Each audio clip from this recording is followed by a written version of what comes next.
जय हिंद दोस्तों, one rank one pension पर रार ठन गई है और सीधा माननीय प्रधानमंत्री जी को चैलेंज किया जाता है कि आप झूठ बोल रहे हो। वन रैंक के बारे में प्रधानमंत्री जी ने लगातार झूठ बोला।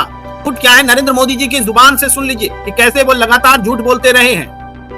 वन रैंक वन पेंशन लागू होने की वजह से देश के पूर्व सैनिकों की जेब में अब तक करीब 65,000 करोड़ रुपया गया है। कहां कांग्रेस के 500 करोड़ रुपए। बीजेपी सरकार ना होती तो पूर्व फौजियों को आज भी वन रैंक वन पेंशन का इंतजार ही करना पड़ता। यूपी के लिए जारी की गई रकम के बारे में लगातार झूठ बोलते रहे हैं, लगातार 4। और आपने जब जब बोला आप आंकड़े वन रैंक वन पेंशन के बढ़ाते गए और एक पूरी जानकारी आरटीआई की जानकारी लेकर के कर्नल साहब ने लताड़ा है। यानी ये मुद्दा वन रैंक वन पेंशन का इक्वल एमएसपी का मुद्दा अभी पूरा मीडिया में है, इंटरनेशनल मीडिया में भी जा रहा है। आज तक ने बोला है, अमर उजाला ने बोला है, उनके संपादक आप प्रेम कुमार जी का मैं आपको वीडियो दिखाऊंगा। यानी बात ये मायने रखती है कि बात आप क्या बोल रहे हो ये जरूरी नहीं है, इस बात को कौन बोल रहा है ये ज्यादा महत्वपूर्ण है। जैसे कि दिखा कि वन रैंक वन पेंशन का मामला हम 1.5 साल से ज्यादा से चिल्ला रहे हैं, जंतर मंतर से चिल्ला रहे हैं, लेकिन हमारी एक भी बाइट, एक भी आवाज को इस तरीके से प्रकाशित नहीं किया गया। और यह मामला परसों से ही शुरू हुआ है। कांग्रेस पार्टी ने इसको डोमिनेट किया है, वो आगे ले जा रही है। उन्होंने खुल के कहा है कि एमएसपी सबकी बराबर हो, वन रैंक वन पेंशन की विसंगतियां दूर हो। उन्होंने अपनी फरवरी 2014 की जो MSP one rank one pension की पॉलिसी उसको इंप्लीमेंट करने की बात कही कि यानी पूरा पेड़ हमने लगाया और फल भी हमने लगाए, खा बीजेपी गई। और उन्होंने झूठा प्रचार करके जवानों के साथ फिर गड़बड़ किया। तो मैं बात बोल रहा हूं, अब ये कांग्रेस बोलने लगी तो ये मीडिया में छा गया है मुद्दा, और इसकी वकालत अब सब धीरे धीरे करने लगे हैं कि जेएसयू जवानों के साथ बहुत बड़ी ठगी हुई है। और माननीय प्रधानमंत्री जी स्टार्टिंग फ्रॉम वन डे यानी ओआरओपी का जब उन्होंने जिक्र किया 18,000 करोड़ से 1 लाख करोड़ तक पहुंचा है। आखिर ऐसा क्यों बोल रहे हैं? आखिर कब कब ओआरओपी 2 बार रिवीजन हुई है और इनके शब्दों से 10 बार उन्होंने उसको रिवाइज कर दिया। आज तक का भी खबर दिखाऊंगा, अमर उजाला का भी दिखाऊंगा, चैनल का भी दिखाऊंगा, सारा दिखाऊंगा कि महत्वपूर्ण है कि यदि आप एकजुट होके पूरा देशव्यापी आंदोलन करते तो आपके ये सब पीछे घूमते, आपको कवरेज देते, आपको इंपॉर्टेंस देते। लेकिन हमारा दुर्भाग्य या हमारी सिखलाई में कहीं ना कहीं कमी रह गई कि हम उसको उस तरीके से न ले जा सके। शायद इस खामी पर हमें विचार करना होगा। वन रैंक वन पेंशन पर मची रार, रकम पर भ्रम बरकरार, डिसेबिलिटी पेंशन के खिलाफ सुप्रीम कोर्ट गई सरकार।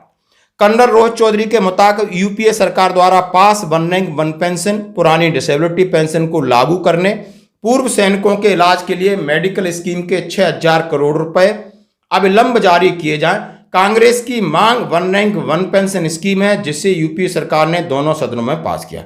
अब मैं प्रधानमंत्री पर सीधे सीधे आरोप लगाए, ये सब चीज का आप सुनिए।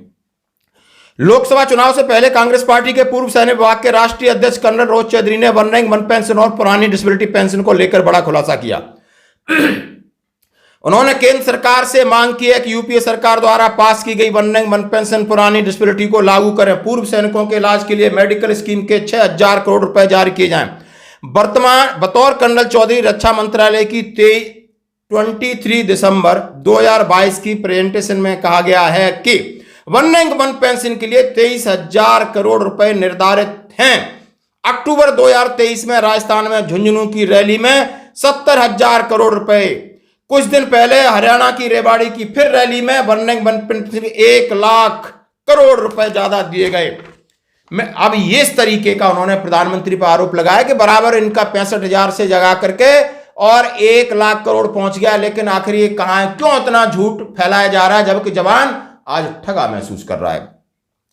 मेडिकल स्कीम के 6,000 करोड़ रुपए बकाया उन्होंने कहा है। कांग्रेस के पूर्व सैनिक विभाग के राष्ट्रीय अध्यक्ष द्वारा सैनिकों, पूर्व सैनिकों के समर्थन में मोदी सरकार के सामने मांगे रखी गई हैं। कर्नल रोहित के मुताबिक यूपी सरकार द्वारा पास की गई one rank one pension, disability pension और जो उन्होंने कहा है कि वन रैंक वन पेंशन का कुल खर्च 8,300 करोड़ रुपए आना था। मोदी सरकार 2015 में इसे लागू किया मगर इसके कई पहलू हटा दिए।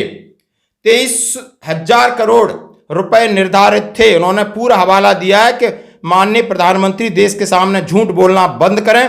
केंद्र सरकार ने पूंजीपतियों का 14 लाख करोड़ रुपए से कर्जा ज्यादा माफ कर सकते हैं, लेकिन सैनिकों को देने के लिए पैसा नहीं है। उन्होंने कहा 14 लाख करोड़, हम 1 लाख करोड़ की बात कर रहे हैं, आप 14 लाख करोड़ पूंजीपतियों का आपने कर्ज माफ किया है इस देश की व्यवस्था के लिए, लेकिन आप सैनिकों के लिए नहीं दे सकते जो अपना जान लगाकर इस देश की रक्षा कर रहे हैं। डिसेबिलिटी पेंशन को खत्म किया। उन्होंने कहा सैनिक आज नाराज हैं, सरकार ने ओआरओपी 1 के बाद ओआरओपी 2 के अंदर तो जबरदस्त विसंगतियां पैदा कर दी।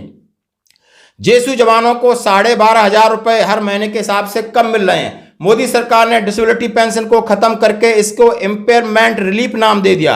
अगर किसी सैनिक को डिसेबिलिटी पेंशन मिलती है तथा उसके देहांत के बाद परिवार पेंशन मिलती है जो कि इनकम टैक्स के दायरे से बाहर थी, अब सैनिक के देहांत के बाद पेंशन में कटौती कर दी जाएगी, डिसेबिलिटी पेंशन बंद कर दी जाएगी। जिस सैनिक को मिल रही थी उसके खिलाफ रक्षा मंत्रालय सुप्रीम कोर्ट में जा रहा है। आर्मड फोर्स ट्रिब्यूनल को नस्तानाबूद कर दिया है। केंद्र सरकार सीधा सुप्रीम कोर्ट हाई कोर्ट जा रही है। सरकार द्वारा PIL दायर की गई है, चौधरी ने कहा तुरंत प्रभाव से वापस लिया जाए। 10,000 करोड़ मांगे थे, मिले 4700 करोड़ मेडिकल स्कीम के बारे में। हाँ जी दोस्तों, अब ये खबरें अब खबर नहीं है, बड़ी खबर बन चुकी है और मुद्दा बन चुका है। चुनाव से पहले और इसको तवज्जो भी मिल रहा है, लोग अब इसका समर्थन कर रहे हैं। हम जवान बैठे थे जंतर मंतर पर, धीमी आवाज में लोग बोलते थे, धीमी आवाज में, अब जोर जोर से चिल्ला रहे हैं। दोस्तों परिस्थिति बदली है, मौका है। आप समझ सकते हो कि मौका का मतलब यह है कि इस मुद्दे को डोमिनेट किया जाए, सरकार को खींचा जाए, सरकार के ऊपर दबाव बनाया जाए। नहीं, सरकार यदि एक बार फिर इलेक्टेड होके आ गई, आप वो अपनी मर्जी से ही हमें देगी। हमें सरकार की कहते ना रहमत पर ही गुजारा करना पड़ेगा कि वो हम पर रहम कर ले तो ठीक, नहीं तो हम चुपचाप जो मिल रहा है उसी में गुजारा करें। मैं बात कर रहा हूं संपादक प्रेम कुमार जी की, जो उन्होंने खुलेआम चैलेंज किया है और कर्नल चौधरी साहब से बात की है, उस मुद्दे को भी अब अपने बड़े प्लेटफॉर्म से उठा रहे हैं। उन्होंने कहा है अब हम सैनिकों का मुद्दा आगे ले जाएंगे और सरकार को घेरेंगे कि सैनिकों के साथ राजनीति तो बहुत कर ली, जब देने की बात थी तो आपने इतना झूठ फैलाया कि लोगों को सच लगने लगा। क्या बात ये सही है? धन्यवाद जी। बड़े दावे के साथ कह रहे हैं कि पिछली सरकार ने तो बजट सीधे 5,000 करोड़ बताया था और उनके पास पैसा नहीं था, और हम 12,000 करोड़ ये मैंने कैलकुलेट किया है, ऐसा उन्होंने कहा था। और 12 से 1 पेंशन 1 रैंक के बारे में प्रधानमंत्री जी ने लगातार झूठ बोला। झूठ क्या है, नरेंद्र मोदी जी की जुबान से सुन लीजिए कि कैसे वो लगातार झूठ बोलते रहे हैं, किस तरीके से हर सभा में ओआरओपी के लिए जारी की गई रकम के बारे में लगातार झूठ बोलते रहे हैं। लगातार 4 मार्च 2017 को उन्होंने कहा कि 12,000 करोड़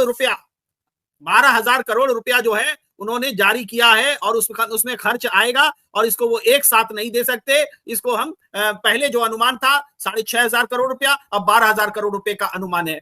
16 जनवरी 2018 को कुछ और बात कहते हैं नरेंद्र मोदी जी, कहते हैं कि एक साथ 12,000 करोड़ हम नहीं दे सकते, इसलिए 4 किस्त में देंगे। और इन्होंने कहा कि पिछली जो यूपीए सरकार थी उसने जो ओआरओपी के लिए अनुमान लगाए थे, गलत सलत अनुमान लगाए थे, सिर्फ 5,000 करोड़ का अनुमान लगाया। कर्नल रोहित जी ने हमारे सामने कहा कि उसका जो पूरा खाका उन्होंने खींचा था उसमें 8,300 करोड़ खर्च होने थे और वास्तव में वो 5,000 करोड़ कर दिया गया। ये यूपीए की सरकार में ये 8,300 करोड़ का पास हुआ था। प्रधानमंत्री नरेंद्र मोदी जी ने उसको घटाया और लगातार झूठ बोले। 25 फरवरी 2019 को वो कहते हैं नरेंद्र मोदी जी कि 1 रैंक 1 पेंशन लागू हो चुका है। कहते हैं कि 35,000 करोड़ दिया जा चुका है। इतना बड़ा झूठ 25 फरवरी 2019 को ही प्रधानमंत्री जी कह चुके थे कि 35,000 करोड़ 1 रैंक 1 पेंशन में दिया जा चुका है। ये समझिए बहुत बड़ा झूठ, डंके की चोट पर 25 फरवरी 2019 को यानी आम चुनाव से पहले उन्होंने झूठ बोला था। 2 अक्टूबर 2023 को उन्होंने क्या बोला? 2 अक्टूबर 2023 को नरेंद्र मोदी ने कहा कि अपने सैनिक परिवारों को हमने 1 रैंक 1 पेंशन की गारंटी दी थी। हमने अब तक 70,000 करोड़ रुपए 1 रैंक 1 पेंशन के तहत हमारे सेना के जवानों को दे चुके हैं, उनको मिल चुके हैं। यानी फिर एक बड़ा झूठ। 2 अक्टूबर 2023 को फिर एक बड़ा झूठ। हमने आपको विजुअल भी दिखाया, तारीख वाइज थोड़ी आवाज धीमी थी, मैं उसको थोड़ा एलोबरेट कर रहा हूं। 2 अक्टूबर 2023 को नरेंद्र मोदी जी ने कहा कि 70,000 करोड़ रुपए 1 रैंक 1 पेंशन के तहत हमारे सेना के जवानों को मिल चुके हैं। 16 फरवरी 2024 को यानी इसी बीते महीने, आज 1 मार्च है, 16 फरवरी 2024 को रेवाड़ी में प्रधानमंत्री जी ने कहा, क्या कहा उन्होंने? तो झूठ की सारी सीमाएं ही तोड़ दी। उन्होंने कहा हमने पूर्व सैनिकों को 1 रैंक देने की गारंटी दी थी, अभी तक ओआरओपी के तहत पूर्व सैनिकों को करीब करीब 1 लाख रुपए मिल चुके हैं। और इस तरीके से ये जो 1 लाख करोड़ रुपए मिलने की जो बात उन्होंने कही, हमारे साथ दोबारा कर्नल रोहित चौधरी जी जुड़ चुके हैं और रोहित चौधरी जी हमने पूरा वो टाइमलाइन बता दिया कि किस दिन प्रधानमंत्री जी ने कौन सी घोषणाएं की और आखिरी जो रेवाड़ी में उन्होंने कही थी 1 लाख करोड़ ओआरओपी के तहत मिल चुके हैं। अब कर्नल साहब आप ये बताइए, क्या सचमुच रैंक वन पेंशन के तहत 1 लाख करोड़ जारी किए जा चुके हैं, सैनिक मिल चुके हैं? इस बारे में थोड़ा बताइए। देखिए, यहां पर दो बातें हैं, एक तो क्या मिला और दूसरी चीज कि जो ये दावे किए जा रहे हैं कि 3 महीने में 70,000 करोड़ से 1 लाख करोड़। उससे पहले एक और रैली के अंदर उन्होंने बोला था तकरीबन कुछ 6 महीने पहले कि 45,000 करोड़ 45,000 करोड़। तो ऐसे करके जिस तरह से इनका वृद्धि दर चल रही है, हमारी ग्रोथ रेट चल रही है, तो ये 30,000 करोड़ 70,000 करोड़ में 30,000 करोड़ 3 महीने में जो ऐड हुए हैं, इसका मतलब हमारी जो ग्रोथ रेट है वो तकरीबन 40% है। क्या हमारे देश की ग्रोथ रेट 40% है? जीडीपी की ग्रोथ रेट हमारी 6% है। तो आप कह रहे हैं कि पेंशन की राशि कैसे 70,000 करोड़ से 3 महीने में 1 लाख करोड़ हो सकती है? और 1000 करोड़ से पेंशन की राशि जो मुंह में आता है वो बोल देते हैं। जी जी जी, जो उनका दिल करता है वो एक बोलना शुरू करते हैं और ये नहीं देखते कि कितना